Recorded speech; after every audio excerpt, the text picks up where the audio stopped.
Hello everyone, I am Gaurav Rao, your mathematics mentor, welcoming you to Adda 24/7 school, and today we are going to start class 12th term 2 course.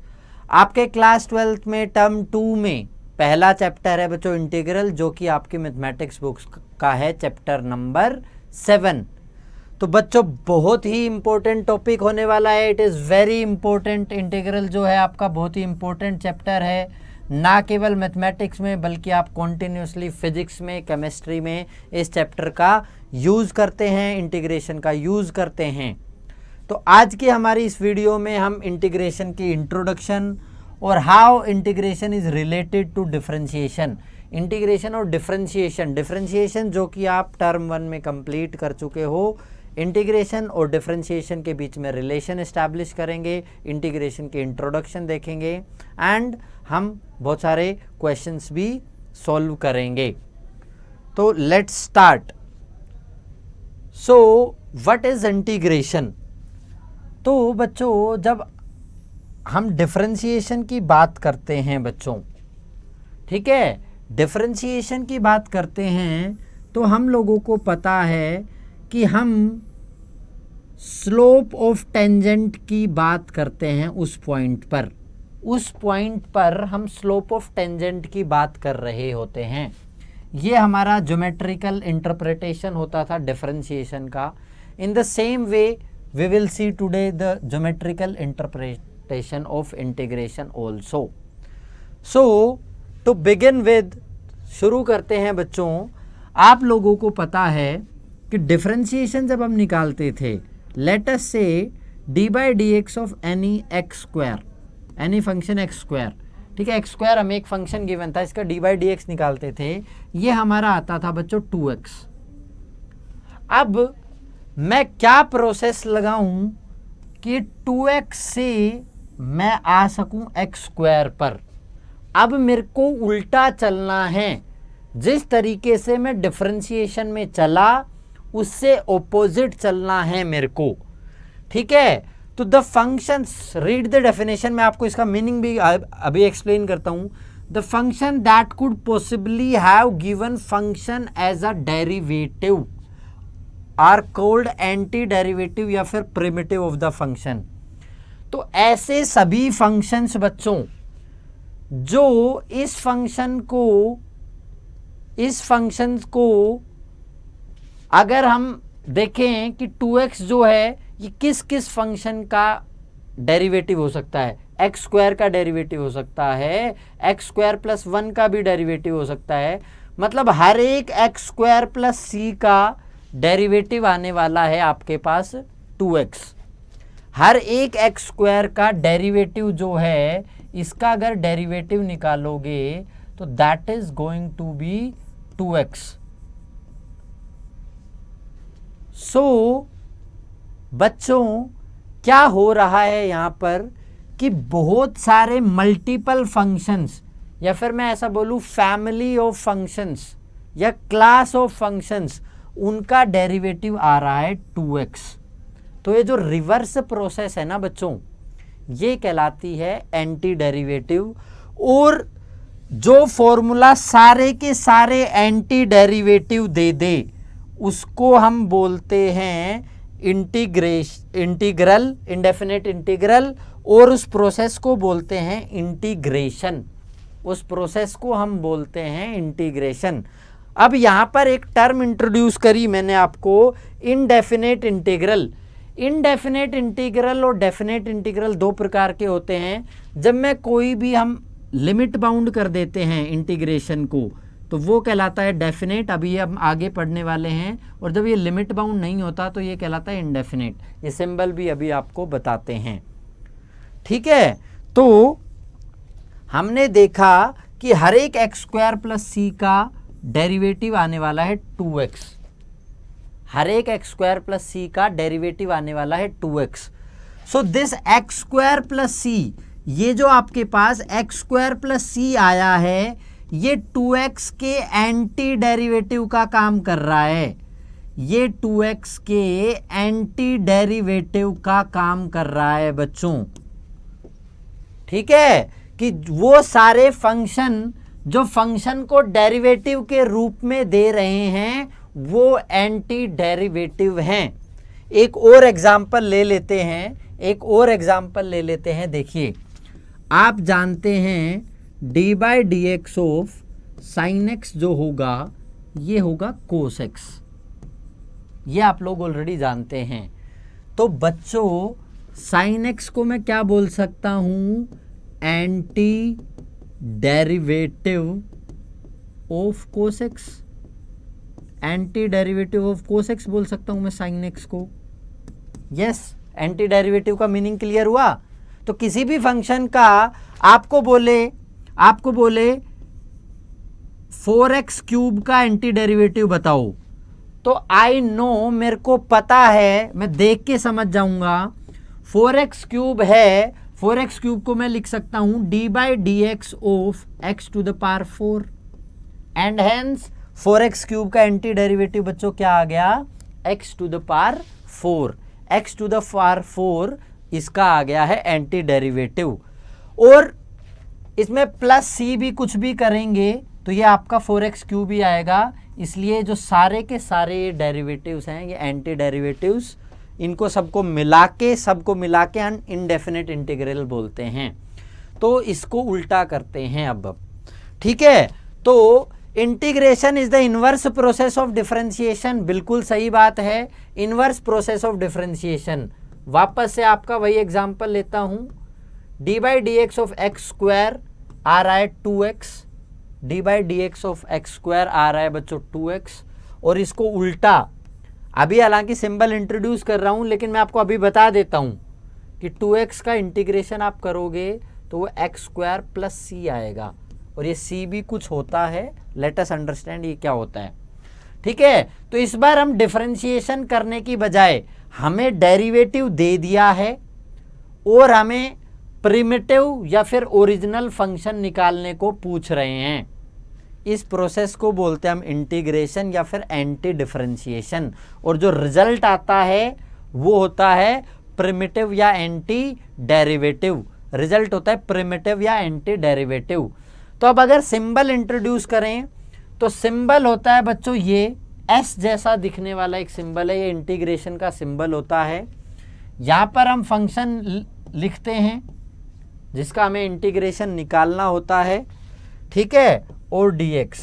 तो ये represent करेगा बच्चों, this will represent class of anti derivatives, this will represent class of anti derivatives, कि सारे के सारे anti derivative को ये दे देगा। और इसको हम रीड करेंगे indefinite integral of f with respect to x, indefinite integral of f with respect to x। Indefinite इसीलिए क्योंकि ये बाउंडेड नहीं है, अभी इस पर कोई रेस्ट्रिक्शन, लिमिट, बाउंड नहीं लगाई है। घर वालों ने इसको ये नहीं बोला कि सुबह 10 बजे घर से जा सकता है और शाम को 5 बजे घर वापस आना ही पड़ेगा, इसको ये नहीं बोला, इसलिए ये कहला रहा है इनडेफिनेट इंटीग्रल।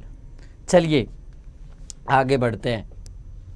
तो देखिए ये रिप्रेजेंट कर रहा है d by d x of f x plus सी, ये सारे के सारे एंटी डेरिवेटिव, ये है क्लास ऑफ एंटी डेरिवेटिव्स, क्योंकि सी का डिफरेंशिएशन जो है क्लास ऑफ एंटी डेरिवेटिव्स, सी का डिफरेंशिएशन 0 होने वाला है, सी की वैल्यू कुछ भी रखो ये एफ एक्स ही देगा, सी की वैल्यू कुछ भी रखो एफ एक्स ही देगा। लाइव एग्जांपल देख लेते हैं, d by d x of x to the power 4 plus 5 कर लो, और d by d x of x to the power 4 plus 5500 कर लो। दोनों ही केसेस में आपका डिफरेंशिएशन 4x क्यूब ही आएगा, ठीक है। तो जो fx प्लस सी है बच्चों, ये रिप्रेजेंट कर रहा है फैमिली या फिर क्लास बोलो ऑफ एंटी डेरिवेटिव्स, फैमिली या बोलो या क्लास बोलो, कि सारे के सारे एंटी डेरिवेटिव्स को ये रिप्रेजेंट कर रहा है। और इसका डेरिवेटिव करने के बाद एफ एक्स आया। तो आप जब एफ एक्स का इंटीग्रेशन करेंगे, एफ एक्स का इंटीग्रेशन करेंगे एक्स के रिस्पेक्ट में, तो वो आपका आएगा F of x plus c. ठीक है, ये एंटी डेरिवेटिव और सी हमेशा लगाना है। आंसर करते टाइम बच्चों सब्जेक्टिव पेपर में सी लगाना मत भूलना, जल्दबाजी में सी लगाना भूल जाते हैं और वहां पर विल ऑलवेज लूज मार्क्स। चलिए अब देखिए, हमने इंटीग्रेशन किया एफ एक्स का एक्स के रिस्पेक्ट में, तो हमारा एफ ऑफ एक्स प्लस सी आया। ये जो एफ एक्स है बच्चों, this f x, this is known as integrand, कि भैया इंटीग्रेशन करना किसका है, वो होता है इंटीग्रैंड। ठीक है, ये जो x है, ये जो x है, ये कहलाता है आपका वेरिएबल ऑफ इंटीग्रेशन, ये कहलाता है आपका वेरिएबल ऑफ इंटीग्रेशन। ठीक है, जो c है इसको हम बोलते हैं बच्चों constant of integration, constant of integration, ये हम बोलते हैं इस सी को। तो टर्मिनोलॉजी क्लियर हुई आपको? इसको हम बोलेंगे integral of f with respect to x, ये आ रहा है capital F of x plus C, जहां पर सी कांस्टेंट है। ये कांस्टेंट कोई भी वैल्यू आपकी ले सकता है, कांस्टेंट आपकी कोई भी वैल्यू ले सकता है यहाँ पर। ओके, तो ये देखिए यहाँ पर लिखा हुआ है, ये this is integrand, this is variable of integration and this is constant of integration, this is constant of integration. All right, आगे बढ़ते हैं। अब देखिए, अब बच्चों these are standard formulas for integration, ये सारे आपके स्टैंडर्ड फॉर्मूलाज हैं। ठीक है, और ये स्टैंडर्ड फॉर्मूलाज बच्चों सिंपली डिफरेंशिएशन के साथ रिलेशनशिप एस्टैब्लिश करके आप निकाल सकते हो।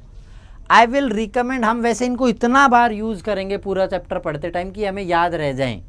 ठीक है, और ये याद रहने जरूरी भी हैं, क्योंकि घुमा फिरा के हम इन स्टैंडर्ड फॉर्मूलाज पर ही बार बार आएंगे और इंटीग्रेशन के क्वेश्चन सोल्व करेंगे। आपको एक आध का रिलेशन एस्टैब्लिश करके दिखाता हूं, रेस्ट यू कैन सी। अब देखिए सिंपल, आप एक बात देखिए, D by d x of x अगर निकालना होता था आप लोगों को, एक्स का डिफरेंशिएशन निकालते थे तो आपको पता है वन आता था। एक्स का differentiation with respect to x 1 आता था। तो d by d x of x plus C कर दूं, हमेशा 1 आएगा। तो मतलब क्लियर हो रहा है, 1 का एंटाई डेरिवेटिव हो रहा है एक्स प्लस सी। तो इसका मतलब क्या है, 1 का अगर इंटीग्रल करूं तो आएगा एक्स प्लस सी। ये बन गया आपका स्टैंडर्ड फॉर्मूला नंबर 2। आ गया कि dx आता है x प्लस सी। ऐसे ही जब पावर बढ़ाओगे, अगर मैं पावर बढ़ा दूं d by d x of n, d by d x of x to the power n, ये होता था n into x to the power n minus 1, n into x to the power n minus 1। मतलब d by d x of ऐसे लिख दूं, x to the power n upon n will be equal to x to the power n minus 1। n cancel हो रहा है, मतलब अगर integration करना हो x to the power n minus 1 का, ये आएगा x to the power n upon n। मतलब एक पावर ऐड हो रही है, n माइनस 1 प्लस 1 और n माइनस 1 प्लस 1। यही तो मैं कह रहा हूं कि x to the power n का इंटीग्रेशन होगा x to the power n plus 1 upon n plus 1 plus C तो आना ही है, और n माइनस 1 हो नहीं सकता, अदरवाइज ये अनडिफाइंड हो जाएगा पहला आपका। तो ये स्टैंडर्ड फॉर्मूलाज है, याद आपको रखने हैं, बट आप बहुत ही इजीली इनको डिफरेंशिएशन के साथ रिलेट करके निकाल सकते हो। ठीक है, साइन एक्स का इंटीग्रेशन होगा बच्चों minus cos x, cos x का होगा साइन एक्स। डिफरेंशिएशन उल्टा था, कोस एक्स का माइनस साइन एक्स था, लेकिन इस बार प्लस है, उल्टा चल रहे हैं हम। सीकेंट स्क्वायर एक्स का इंटीग्रेशन होगा tangent x plus C. Cosecant square x का इंटीग्रेशन होगा minus cot x plus C. Sec x tan x का इंटीग्रेशन होगा secant x plus C. Cosecant x into cot x का integration होगा minus cosecant x plus C. Please remember these formulas. dx upon under root 1 minus x square याद ना रहे तो सोचना कि ये किस चीज का डिफरेंशिएशन था, और हम जानते हैं d by d x of sine inverse x होता था 1 upon under root 1 minus x square, तो इसका एंटी डेरिवेटिव ये बनेगा। तो dx upon under root 1 minus x square का इंटीग्रेशन करोगे तो sine inverse x plus c, ठीक है। Then dx upon under root 1 minus x square का, दोनों सेम है बच्चों, ध्यान रखना दोनों सेम है, बट इसमें साइन इनवर्स x था, इसमें माइनस कोस इनवर्स x हो जाएगा। क्यों? क्योंकि d by d x of cos inverse x जब करते थे तो वो हो जाता था minus 1 upon 1 minus x square, ठीक है। ऐसे ही dx upon 1 plus x square होगा टेन इनवर्स x प्लस सी, ये होगा tan inverse x plus c. D x upon 1 plus x square ये होगा minus cot inverse x plus c. D x upon x under root x square minus 1 का integration होगा secant inverse x plus c.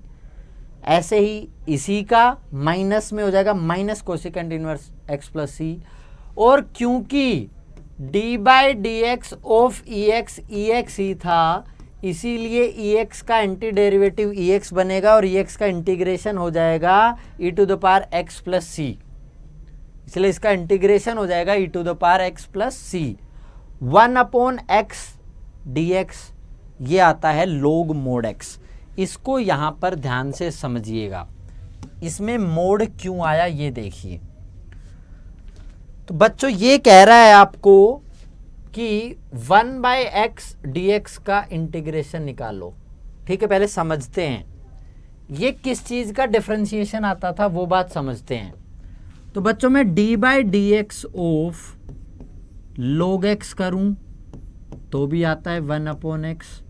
और एक और बात है कि d by d x of log of minus x अगर करूं तो इस बार क्या होगा 1 अपॉन माइनस एक्स, और माइनस एक्स का हो जाएगा -1 माने 1 अपॉन एक्स। तो एंटी डेरिवेटिव 1 अपॉन एक्स का log ऑफ एक्स भी है और log ऑफ माइनस एक्स भी है। मतलब एंटी डेरिवेटिव जो है 1 अपॉन एक्स का ये हो जाएगा log ऑफ मोड एक्स, और इसीलिए इंटीग्रेशन क्या हो जाएगा log of mod x plus c. Anti derivative और इंडेफिनिट इंटीग्रल में वो प्लस सी वाला फर्क आ जाता है बच्चों। तो anti derivative log of mod x था, क्योंकि log ऑफ माइनस एक्स से भी 1 बाई एक्स आ रहा था डिफरेंशिएशन करने से, और log एक्स का भी डिफरेंशिएशन करने से 1 बाई एक्स आ रहा था, इसलिए ये यहाँ पर बच्चों आपका मोड आया। इस मोड को मिस ना करें, इस मोड को बिल्कुल भी मिस ना करें। Last standard formula a to the power x dx का होगा a to the power x upon log a plus c।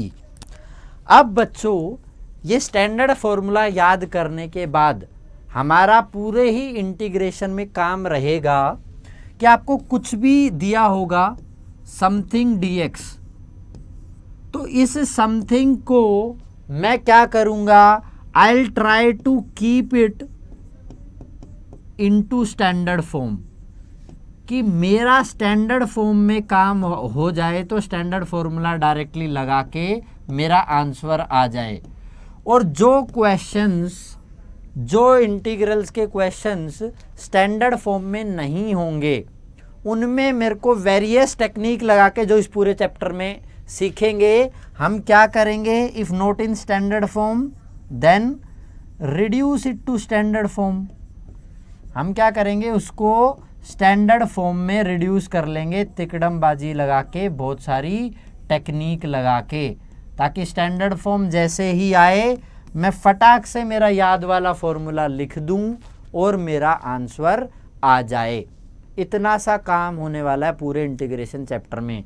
इस रिडक्शन के लिए हम वेरियस टेक्निक सीखने वाले हैं। आपने सुना होगा सब्स्टिट्यूशन एक टेक्निक है, इंटीग्रेशन बाय पार्शियल फ्रैक्शन एक टेक्निक है, ठीक है। तो ये हम सीखने वाले हैं, ये हम सीखने वाले हैं। अच्छा, तो आगे बढ़े उससे पहले ज्योमेट्रिकल मीनिंग सीख लेते हैं प्यारे बच्चों, ज्योमेट्रिकल मीनिंग सीख लेते हैं। तो मेरे को एक फंक्शन दिया 2x। अब मेरे को 2x का इंटीग्रेशन अगर निकालना है, 2x का इंटीग्रेशन निकालना है तो क्या आएगा, 2 और ये x टू द पावर 1 थी तो 1 + 1 अपॉन 1 + 1 प्लस c, ये आएगा। 2 से 2 कैंसिल हो जाएगा, x to the power 2 + c। ये आ गया बच्चों आपका integration of 2x x² + c। माने क्या हो रहा है, अगर मैं इसको लिखूं y = x² + c, ये इंटीग्रेशन आ गया आपका। और आप जानते हैं कि y = x², ये रिप्रेजेंट करता है, 11th क्लास में हम पढ़ चुके हैं, ये रिप्रेजेंट करता है बच्चों पैराबोला को। पैराबोला को रिप्रेजेंट करता है, हाँ जी सर बिल्कुल करता है। तो पैराबोला को रिप्रेजेंट जब कर रहा है तो मैं एक एक करके पैराबोला अगर ड्रॉ करना शुरू करूं, y = x² का करा, लो जी ये पैराबोला ओरिजिन से पास हो रहा है यहाँ पे।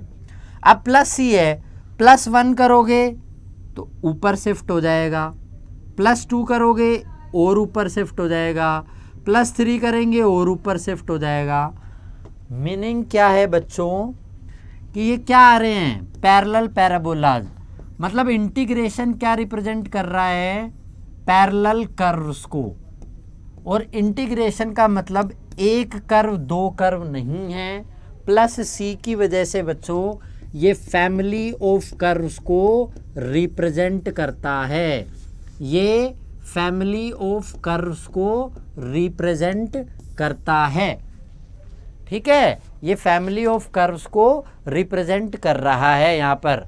तो अगर इसको डायग्राम को देखोगे तो कुछ ऐसा डायग्राम दिखेगा आपका, है ना। ये y = x³ - 3 का, x² - 2 का, एक एक मैं बढ़ाते जा रहा हूँ, मेरा पैरेलल कर्व ऊपर बढ़ते जा रहा है, मेरा पैरेलल कर्व ऊपर बढ़ते जा रहा है। और एक कोई भी लाइन x = a खींचोगे तो वो इन सारे कर्व्स को कट करेगी और उस पॉइंट पर जो टेंजेंट होंगे, सारे के सारे टेंजेंट बेटा क्या होंगे, पैरेलल होंगे, ये सारे के सारे टेंजेंट। तो इंटीग्रेशन आपका रिप्रेजेंट कर रहा है फैमिली ऑफ कर्व्स को।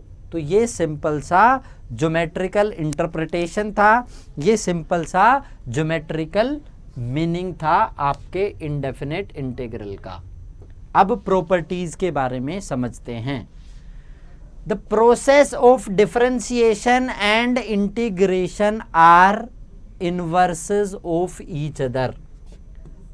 बच्चों d/dx ऑफ x² करो तो आ जाता है 2x, 2x का इंटीग्रेशन करूं तो आ जाता है x² + c। तो हुआ ना एक दूसरे के इनवर्स। कि डिफरेंशिएशन कर दो रिजल्ट का तो आ जाता है डेरिवेटिव, उस डेरिवेटिव का इंटीग्रेशन कर दूं तो आ जाता है जिसका आपने डिफरेंशिएशन किया था। ये सारे एक दूसरे के इनवर्सेस हैं।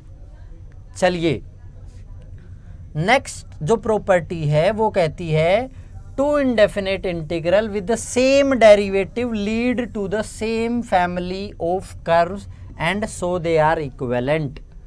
तो मीनिंग क्या है कि दो इंडेफिनेट इंटीग्रल हैं जिनका डेरिवेटिव सेम है, ठीक है, तो वो सेम फैमिली ऑफ कर्व को लीड करेंगे। वो पैराबोला वाले एग्जाम्पल से आप समझ सकते हैं। तीसरी प्रॉपर्टी जो रेपिटेटिवली हम यूज होगी कि सम ऑफ टू फंक्शंस का इंटीग्रेशन अगर है, सम ऑफ टू फंक्शंस का अगर इंटीग्रेशन है तो अलग अलग इंटीग्रेशन करके सम करेंगे तो रिजल्ट विल बी सेम, कि f x plus g x का integration with respect to x वो बराबर होगा एफ एक्स का integration with respect to x plus g x का integration with respect to x. तो दो फंक्शन का सम, ठीक है, एप्पल और संतरा, इन दोनों को सम करके अगर आपको इंटीग्रेशन करना है तो एप्पल का अलग से इंटीग्रेशन कर दो, संतरा का अलग से इंटीग्रेशन कर दो और दोनों को जोड़ दो।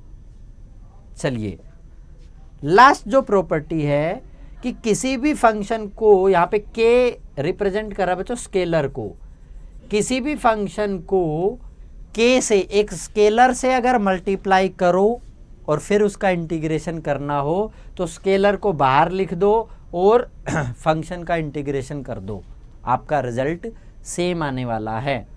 इन दोनों प्रॉपर्टीज को अगर एक में ही लिखना चाहूं तो k times of f x plus g x, इसका मेरे को अगर इंटीग्रेशन करना है तो that will be k times of पहले फंक्शन का integration plus k times of दूसरे फंक्शन का इंटीग्रेशन।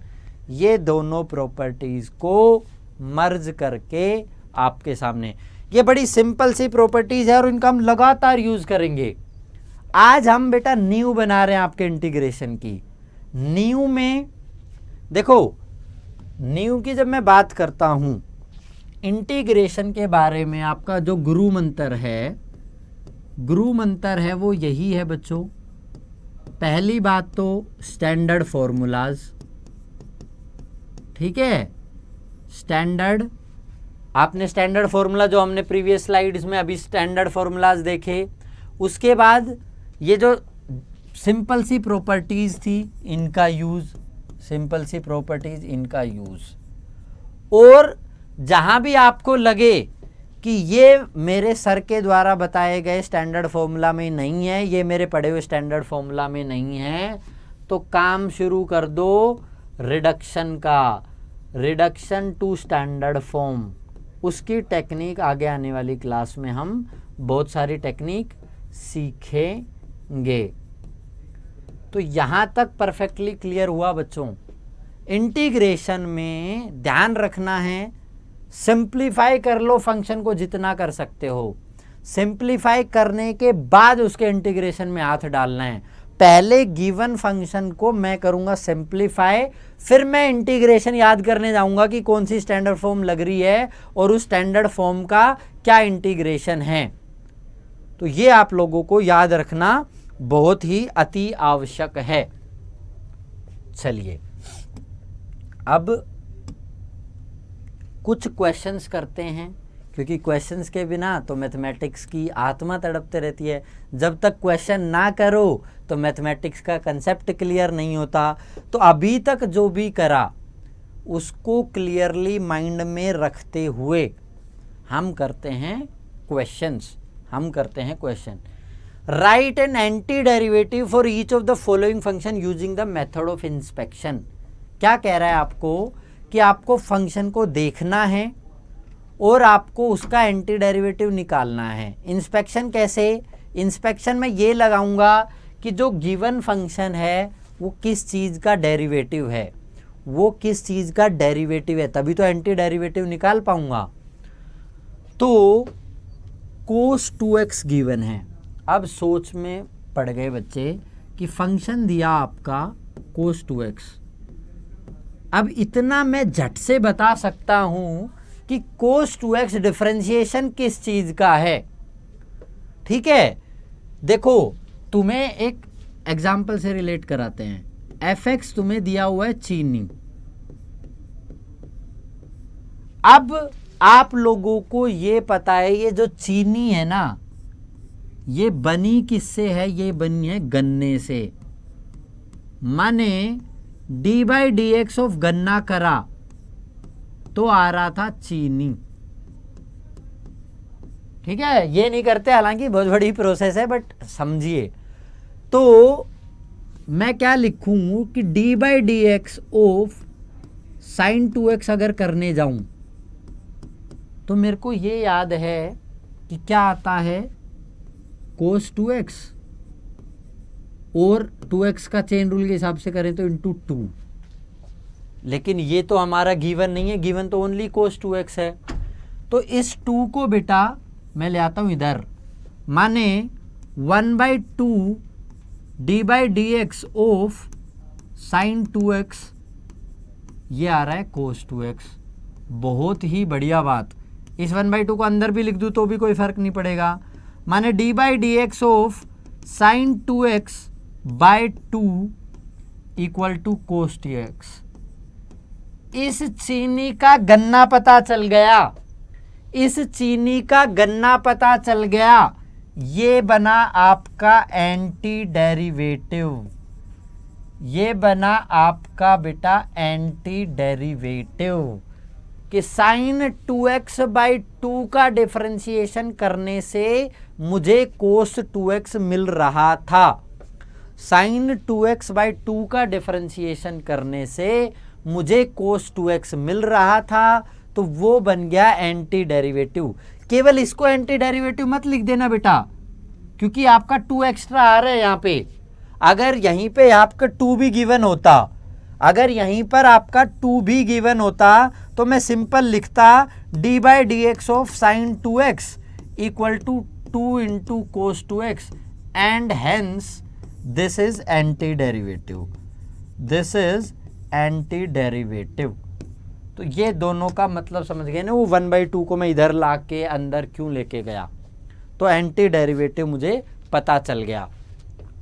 चलिए अगली बात पे समझिए, अगले क्वेश्चन पे समझिए। जितने क्वेश्चन करेंगे मैथ्स उतना क्लियर होता जाएगा।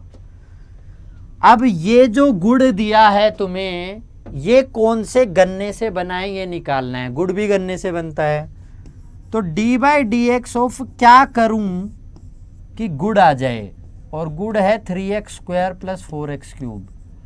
और ये तो मैंने बचपन में जब डिफरेंशिएशन सीखा था, बचपन में जब डिफरेंशिएशन सीखा था तभी पता, मैं इसको देखते ही बता सकता हूं कि ये डिफरेंशिएशन है एक्स क्यूब का और ये डिफरेंशिएशन है एक्स टू द पावर 4 का।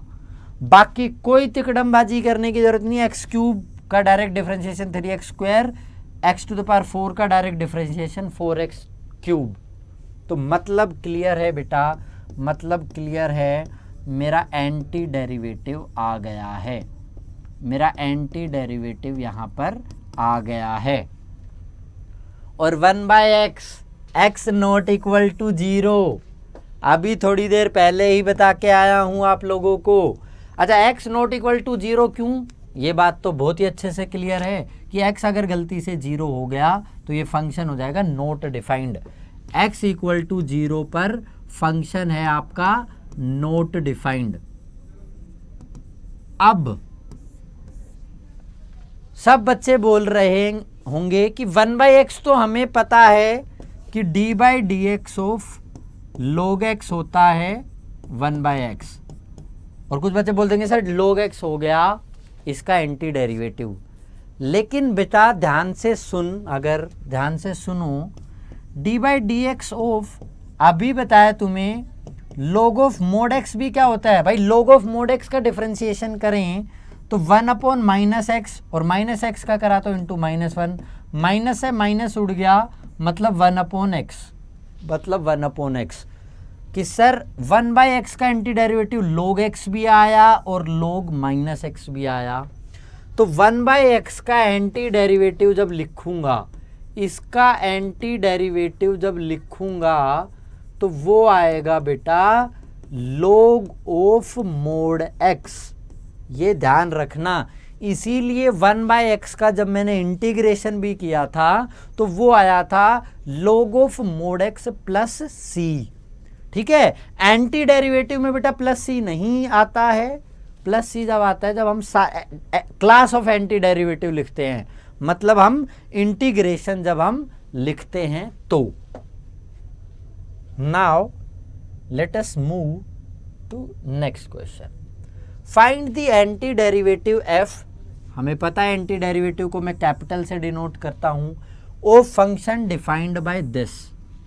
अब बच्चों फंक्शन दिया f x equal to 4x cube minus 6। इसको देखते ही मुझे समझ आ रहा है कि ये जो है ना बेटा डिफरेंशिएशन है, किस चीज का डिफरेंशिएशन है? x to the power 4 minus 6x का। ठीक है, और इस बार f ऑफ 0 इक्वल टू 3, तुम्हें एक पर्टिकुलर केस भी गिवन है तो प्लस सी भी लिखेंगे equal to 4x cube minus 6। तो आपका f ऑफ x आ गया, f ऑफ x आ गया x to the power 4 minus 6x plus c. अब इसका पर्टिकुलर केस देखें, f ऑफ 0, f ऑफ 0 हो गया 0 to the power 4 0 minus 6 into 0 0 plus c, और f ऑफ 0 गिवन है 3 इक्वल टू सी। सी की वैल्यू आ गई 3, सी की वैल्यू आ गई 3।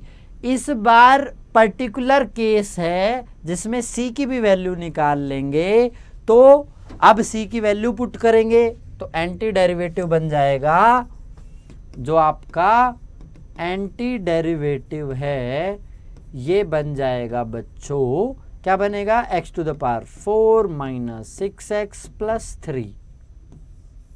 सिंपल। किस तरीके से f ऑफ, अब यहां पर आप लोगों को f ऑफ 1 दिया होता, f ऑफ 1 दिया होता कुछ समथिंग, तो भी आप इसमें पुट करके वैल्यूज निकाल सकते थे। तो वो पर्टिकुलर केस देने से हमारा क्या फ़ायदा हुआ कि हम c की डायरेक्ट वैल्यूज निकाल पाए, और c की डायरेक्ट वैल्यू निकाल पाए अगर, तो सिंपल सी बात है हमारा ये सोल्व होता चला जाएगा। चलिए, एंटी डेरिवेटिव के बहुत सारे क्वेश्चन हो गए, अब इंटीग्रेशन के क्वेश्चन करते हैं। क्वेश्चन देखें, x cube plus 3x plus 4 upon under root x. अब आप बोलोगे सर आपने d by d x of u by v तो सिखाया था, लेकिन इंटीग्रेशन में u बाई वी तो करना ही नहीं सिखाया। तो मैंने शुरू में ही एक बात बोली कि हर चीज़ को स्टैंडर्ड फॉर्म में रिड्यूस करेंगे, सिंपल। तो सिंप्लीफिकेशन का काम शुरू करो। पहली जर्नी, पहला स्टेप सिंप्लीफिकेशन का है, उस पर काम करना शुरू करो। तो सिंप्लीफाई करना शुरू किया मैंने इसको, तो क्या हुआ, ये सबको मैं अलग अलग लिख देता हूँ। X cube upon under root x plus 3x upon under root x plus 4 upon under root x dx। अब 3 फंक्शन हो गए हैं, और अभी आपको प्रॉपर्टी बताई कि सम ऑफ फंक्शंस का इंटीग्रेशन करना हो तो वो हो जाता है sum of integration of individual function, कि इंडिविजुअल फंक्शन का इंटीग्रेशन निकाल के सम कर दें। तो इनको इंडिविजुअल कर लेते हैं, और इसको सिंप्लीफाई भी कर लेता हूँ। x टू द पावर 3, और बेटा ये x टू द पावर, भाई अंडर रूट एक्स का मतलब क्या है? x टू द पावर 1/2, और डिनोमिनेटर में x टू द पावर 1/2 है, तो ऊपर, अच्छा लिख देता हूँ एक बार, x to the power 1/2 dx plus 3 को तो मैं डायरेक्ट बाहर लिख रहा हूँ, स्केलर है, x upon under root x dx, फिर से 4 स्केलर है, 1 upon under root x dx। चलिए इसको सिंप्लीफाई कर लेते हैं। बेस सेम डिवीजन में है तो पावर सब्ट्रैक्शन में आ जाएगी। तो x to the power 3 minus 1/2 dx plus 3 x to the power 1 minus 1/2 dx plus 4 into x to the power minus 1/2 dx, इनका इंटीग्रेशन। और x to the power n का integration होता है x to the power n plus 1 upon n plus 1 plus c. Integrate कर लेते हैं इसको। x to the power ये 5/2 हो गया, x टू द पावर 5/2 हो गया। ये बन गया 3x to the power 1/2 dx plus 4x to the power minus 1/2 dx। Integration करने लगे, x to the power 5/2 plus 1 upon 5/2 plus 1 plus 3 into x to the power 1/2 plus 1 upon 1/2 plus 1 plus 4 into x to the power minus 1/2 plus 1 upon minus 1/2 plus 1 plus c. आप बोलोगे sir 3 बार integration किया तो 3c लिखो। बेटा 3c का मतलब भी तो एक कांस्टेंट c ही होगा। चलिए इसको फर्दर सिंप्लीफाई करोगे तो ये बन जाएगा x to the power 7/2 upon 7/2 plus 3 into x to the power 3/2 upon 3/2 plus 4 into x to the power 1/2 upon 1/2 plus c. Simple ये आंसर आ गया। इसको और ज़्यादा सिंप्लीफाई फॉर्म में लिखना चाहते हो तो वो भी लिख सकते हो भाई। इसको मैं लिख दूंगा 2/7 x to the power 7/2 plus 3 into 2/3 करेंगे तो 2 ही बचेगा, x to the power 3/2 plus 4 into 2 8 x to the power 1/2 plus c. ठीक है, ये आपका सिंपल आंसर आ गया।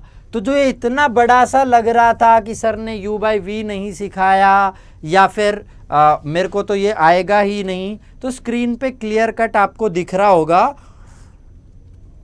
कि क्या हो जा रहा है।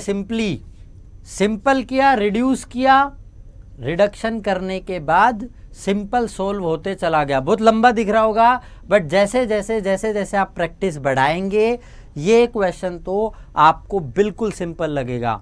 और पूरी की पूरी 7.1 जो एक्सरसाइज है इसी प्रकार के सिंपल क्वेश्चंस पर बेस्ड है। और थोड़े से एग्जाम्पल आप लोगों को दिखा देते हैं। फंक्शन दिया आपको 2x² plus e to the power x का इंटीग्रेशन कीजिए x के रिस्पेक्ट में। तो मुझे दिख रहा है सम ऑफ 2 फंक्शन है, तो पहले मैं दोनों को अलग अलग लिख दूं।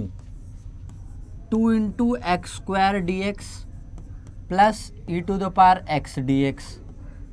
स्केलर है तो बाहर आ जाएगा 2x² dx plus e to the power x dx। और x² का करने गया तो x² का x की पावर 3/3, क्योंकि x की पावर n का इंटीग्रेशन क्या होगा x to the power n plus 1 upon n plus 1। देखो बार बार आपका स्टैंडर्ड फॉर्म यूज कर ले रहा हूं, ठीक है। Plus e to the power x का e to the power x और प्लस का बेटा c। सिंपल आंसर आ गया आपका 2/3 x³ plus e to the power x plus c। Standard form लगाते ही स्टैंडर्ड फॉर्मूला लगाते ही आपका आंसर। चलिए ये क्वेश्चन क्लियर हुआ, बहुत बढ़िया। अगले क्वेश्चन पे आइए। ये देखिए, अब फिर से आपको, आप बोलोगे सर u इंटू वी नहीं सिखाया। बेटा जरूरत ही नहीं है, ज़्यादा चीज़ें सीखने की जरूरत ही नहीं है। या तो लड़ाई ही सबसे ज़्यादा सिंप्लीफाई करने की है। सिंप्लीफाई करने लगे इसको। x² को 1 के साथ मल्टीप्लाई किया x² माइनस x² को 1/x² के साथ किया 1 dx। अब ये दो अलग अलग, इनको अलग अलग इंटीग्रेट करूंगा। x² dx माइनस 1 का तो dx। x² का होगा x टू द पावर 3/3 और dx का हो गया x। This is your answer. बिल्कुल डायरेक्ट क्वेश्चंस है ये। अभी मैं बहुत सारे मेथड जो कमिंग वीडियोज में हम करने वाले हैं, कमिंग क्लासेस में हम करने वाले हैं, उन पे तो जा ही नहीं रहे। यहाँ तो बिल्कुल डायरेक्ट स्टैंडर्ड फॉर्मूला आपका एक झटके में अप्लाई हो रहा है और मेरा आंसर आ जा रहा है। चलिए एक और आप देखिए, करके बताइए इसको मेरे को। क्वेश्चन को देखते ही पेन, कुछ बच्चे तो पेन उठाए बिना भी कर देंगे, ठीक है। 4 e to the power 3x plus 1 इसका dx बोल रहा है। ये कह रहा है इसका dx अब करके बताओ।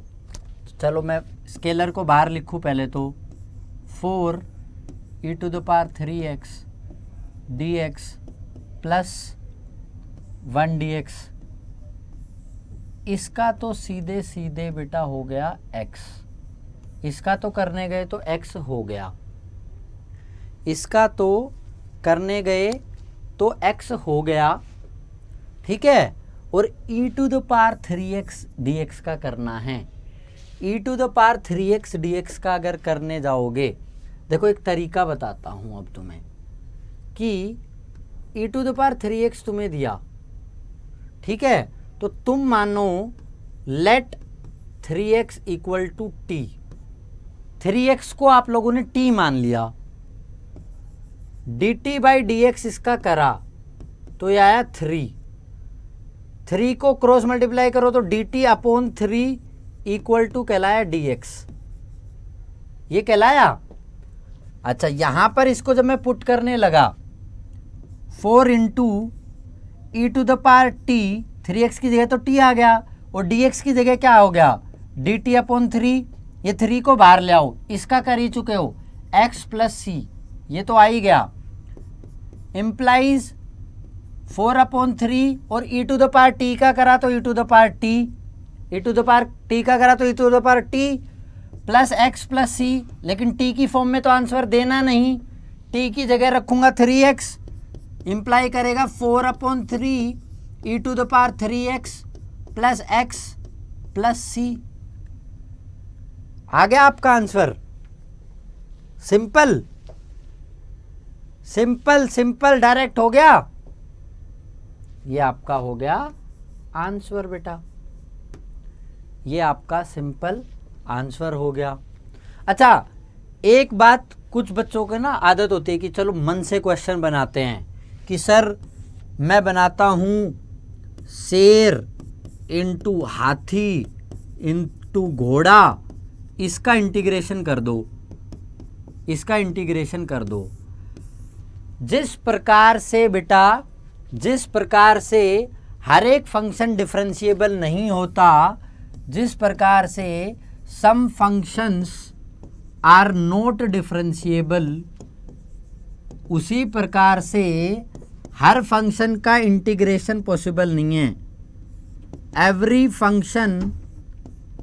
Functions integration can not be found, ठीक है, हर एक फंक्शन का इंटीग्रेशन आप नहीं निकाल सकते। तो मन मर्जी के क्वेश्चन बनाने नहीं बैठे, एनसीईआरटी उठाएं, एक एक क्वेश्चन लगाएं, आई गारंटी यू 7.1 तक के आपके सारे क्वेश्चन इन डिटेल बिल्कुल परफेक्टली आपके होंगे। तो ये बात भी एक ध्यान रखने की है कि जिस प्रकार से हर एक फंक्शन का डिफरेंशिएशन पॉसिबल नहीं है, उसी प्रकार से हर एक फंक्शन का बेटा इंटीग्रेशन भी पॉसिबल नहीं है, ठीक है।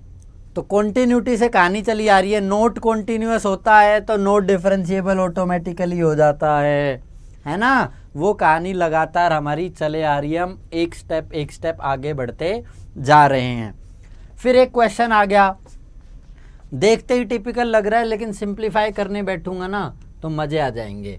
एक एक करके स्केलर को पहले ही बाहर लिख देता हूं, x to the power 2 into root x d x plus 2x into root x d x plus 3 को बाहर लिख देता हूं root x d x. Simple, ये दोनों मिलके हो गया x to the power 3/2, x to the power 3/2 का करा तो 3 into x to the power 3/2 और 3/2 में +1 करोगे तो 5/2 अपॉन 5/2 प्लस 2 इंटू एक्स और रूट एक्स, एक्स और रूट एक्स को मल्टीप्लाई करोगे बेटा, फिर से पावर ऐड 1 + 1/2 माने 3/2, ये तो इधर 5/2 था, इधर 5/2 था बेटा, ये 5/2 करा 5/2 करा तो ये हो गया 7/2 और ये भी हो गया 7/2 प्लस इसका करा तो x टू द पावर 3/2 और x टू द पावर 3/2 का करोगे तो इस बार आएगा x to the power 5/2 upon 5/2 plus 3 into x to the power half का करेंगे, x to the power half का करेंगे तो वो बन जाएगा x to the power 3/2 upon 3/2। Relation भी दिख रहा है आपको, पावर 2 और आधी, 1 और आधी, बस आधी, इसीलिए 7/2, 5/2 और 3/2। यहां से भी समझ आ रहा है, ठीक है। तो 3 into 2/7 x to the power 7/2 plus 2 into 2/5 x to the power 5/2 plus 3 into 2/3 x to the power 3/2। Simple, ये आ गया आपका आंसर, ये आ गया आप लोगों का आंसर बेटा। क्लियर, परफेक्ट, कोई चैलेंज नहीं, सिंपल आंसर आ रहा है। चलिए एक और क्वेश्चन आ गया, इसमें देखो ट्रिग्नोमेट्रिक फंक्शन को भी इंक्लूड कर दिया। बेटा कितने भी इंक्लूड कर दे, सबको अलग अलग कर दो।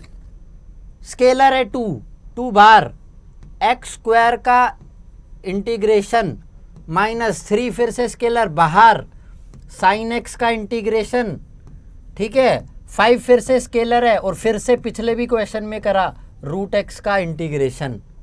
अच्छा जी, एक्स टू द पावर 2 का करेंगे तो 2 + 1 3, तो एक्स टू द पावर 3/3 -3 और साइन एक्स का जल्दबाजी में डिफरेंशिएशन वाली आदत को ना रखें, साइन एक्स का कोस एक्स ना कर दें, साइन एक्स का करें minus cos x plus 5 into root x का करें तो बेटा x to the power 1/2 + 1 upon 1/2 + 1 और प्लस सी के साथ तो चलना ही है, सी के साथ तो चलना ही है। यहां भी सी था बेटा, सी को जरूर लेके चलना है, ठीक है। तो यहां से आया 2/3 x³ माइनस प्लस हो गया +3 cos x plus 5 into x to the power 3/2 upon 3/2 plus C.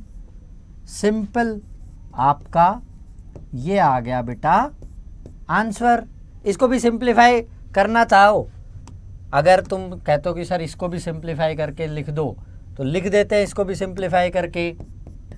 2/3 x³ plus 3 cos x plus 5 into 2, ऊपर 2 चला गया नीचे 3 आ गया, x to the power 3/2 plus C.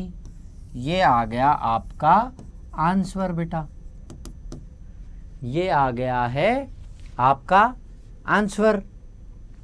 तो इस प्रकार से सिंपली कितने भी क्वेश्चंस आपको दे दे, कितने भी क्वेश्चंस आपको दे दे, आप उनका डायरेक्ट स्टैंडर्ड फॉर्म में लिख लीजिएगा प्रॉपर्टी लगाते हुए और आपका आंसर आता चला जाएगा। तो 7.1 का हर एक क्वेश्चन हमने इस वीडियो के माध्यम से डायरेक्टली और इनडायरेक्टली उस टाइप के क्वेश्चन हमने कवर किए हैं। फिर जैसे जैसे हम आगे बढ़ते चलेंगे और कॉम्प्लिकेटेड फंक्शन को लेंगे तो कॉम्प्लिकेशन को पहले सिंप्लीफाई करना सीखेंगे, सिंप्लीफाई करते ही तो फिर स्टैंडर्ड फॉर्मूला लग ही जाएगा। तो कॉम्प्लिकेशंस नहीं रखनी है लाइफ में भी और इंटीग्रेशन के फंक्शन में भी। तो आप लोगों का होमवर्क यही है कि आप और क्वेश्चंस को प्रैक्टिस करें, अच्छे से प्रैक्टिस करें और बहुत ध्यान से करें। तब तक के लिए अड्डा 24/7 स्कूल की तरफ से और मेरी तरफ से आपको ये वीडियो देखने के लिए थैंक यू। और चैनल को सब्सक्राइब कर सकते हैं आप, ताकि आपके जो काम का कंटेंट है, आपके टर्म 2 की जो तैयारी है उस पर हम कॉन्टिन्यूसली लगे हुए हैं और आपके लिए मैथ्स को बिल्कुल सिंपल भाषा में इजी बना के पेश किया जा रहा है और आपको मैथलीट्स बनाया जा रहा है। थैंक यू सो मच बेटा।